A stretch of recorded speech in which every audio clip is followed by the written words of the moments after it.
ng bayan, maasahan anumang panahon. Magandang araw po sa ating lahat. Narito na ang pinakahuling update sa magiging lagay ng ating panahon ngayon at sa susunod na 24 oras. Sa kasalukuyan nga ay dalawang weather systems ang nakakaapekto ngayon sa ating bansa. Una rito ang southwest monsoon o habagat at ang trough ng low pressure area.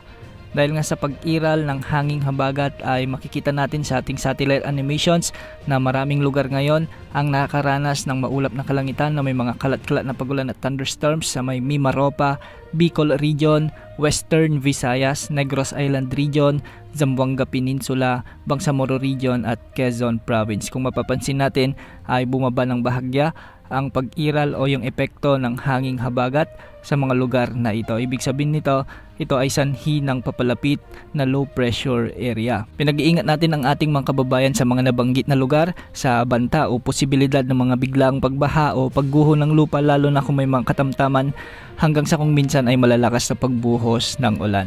Samantala sa nalalabing bahagi naman ng Visayas at ang buong Mindanao ay makikita rin natin sa ating satellite animations na halos natatakpan na ng mga kaulapan ang mga lugar dito. Dulot ito ng trough o yung extension ng low pressure area na sa ngayon ay nasa labas pa ng ating area of responsibility. Hindi rin inaalis ang banta ng mga biglang pagbaha o pagguho ng lupa, lalo na kung may mga katamtaman at minsan ay malalakas na pagbuhos ng ulan. Ayon sa Pag-asa, mababa pa sa ngayon ang tsansa nitong lumakas bilang bagyo sa susunod na 24 oras. Ngunit ayon sa ilang wind models ay posible itong lumakas bilang bagyo at posible itong kumilos sa silangang baybayin o silangang karagatan ng Pilipinas ng Hilagang Kanluran.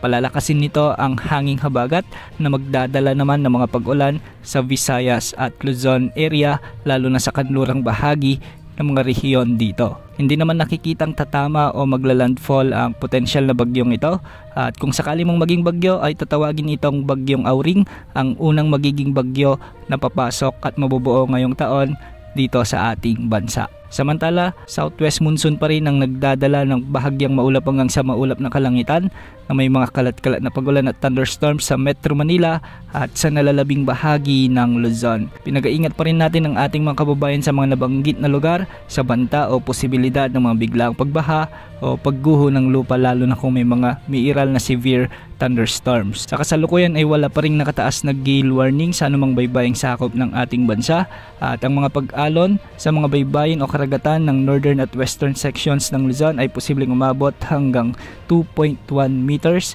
at sa nalalabing baybayin naman ng bansa ay posible ang mga pag-alon hanggang 2.1 meters. Anumang oras ngayong gabi o madaling araw o bukas ng umaga ay posible nang pumasok sa ating PAR ang binabantayan nating LPA, at sa mga kasunod na oras o araw ay posible rin itong lumakas bilang bagyo. Laging mantabay sa ating channel para sa update ukol sa sama ng panahon na ito.